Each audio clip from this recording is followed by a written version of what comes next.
This past week, the already difficult relationship between the U.S. and Iran has become even more tense. Administration officials have warned that they would respond with, quote, unrelenting force to any Iranian attack. Tehran has threatened to exceed caps on its nuclear program. And today, Saudi Arabia says that rebels in Yemen, who are believed to be backed by Iran, staged a major attack. Our Nick Schifrin is here with an update. Hello, Nick. Hi, Judy. So what do we know to be behind this attack today on Saudi Arabian oil pipeline? So the Saudis are accusing the Houthis, who, as you said, are believed to be backed by Iran and who are fighting Saudi Arabia inside of Yemen, of launching an armed drone against two Saudi pumping stations inside Saudi Arabia. And the Houthis did claim credit for this. And one Saudi official says, look, this is a game changer.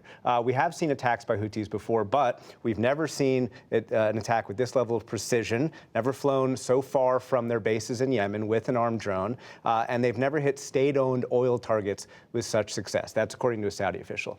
A former U.S. intelligence official with experience in Saudi Arabia says, well, let's take this with a grain of salt. The Houthis have used drones before. They have attacked oil facilities in Saudi Arabia, and they have flown this far into Saudi Arabia. Saudi Arabia just doesn't make those attacks public usually.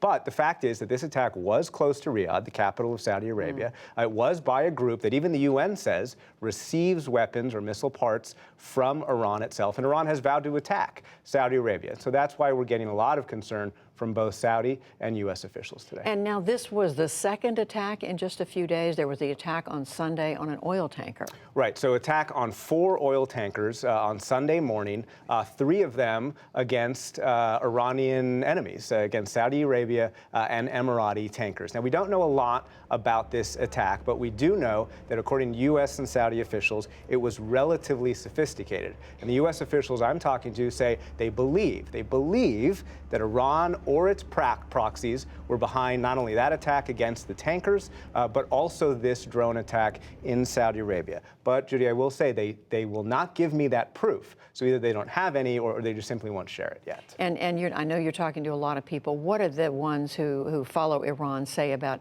why Iran would be doing this right now, if they're doing it? Right. We don't know that they're doing it, and Iran does deny that they're doing it. But I've talked to a lot of people, and they say Iran is facing a lot of external pressure. The external pressure is mostly from the U.S., both the rhetoric, the military moves, and, of course, the sanctions.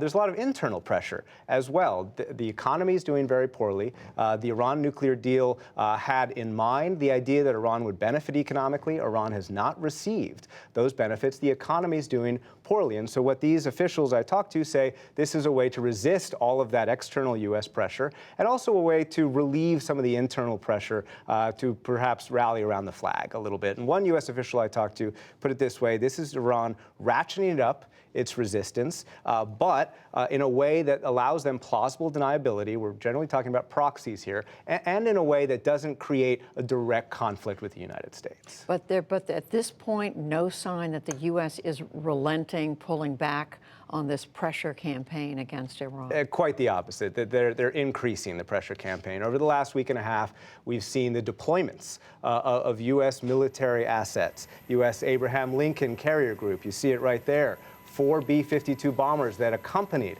that carrier group, an amphibious warship in addition to what you're looking at there, and Patriot missile batteries on the way. Now, these are assets that have been in the Middle East in the past. The U.S., of course, has been fighting wars in the Middle East, much less so today. But so these assets have been there in the past. So this is not a huge ratcheting up deployment by the U.S. But obviously, it's sending a message to Iran that White House officials say it's a message of deterrence.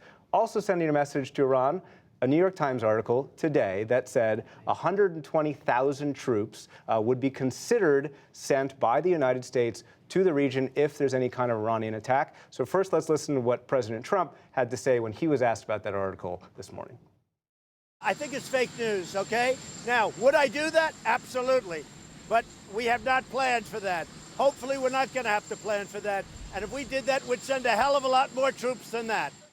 So the U.S. officials who I do talk to say that meeting did happen. This discussion did take place, but 120,000 troops is one of many contingencies that the U.S. could use depending on what happens, and that they've made absolutely no decisions yet. But it's clear, as we said, that the U.S. is trying to make Iran feel the heat right now, and defense officials tell me there is an increased threat against U.S. troops in Iraq and in the region. Now, I will say this. I talked to a senior Democratic congressional official this evening who told me that the administration is, quote, inflating the threat. So there are some divisions and there are some questions about this intelligence and about the threat that the U.S. is describing. But Judy, the bottom line is there is a cycle of confrontation between the U.S. and Iran right now, and it appears to be getting worse. But we need to continue asking questions, which I know you are doing. And we will continue to do so. Nick Schifrin, thank you. Thank you.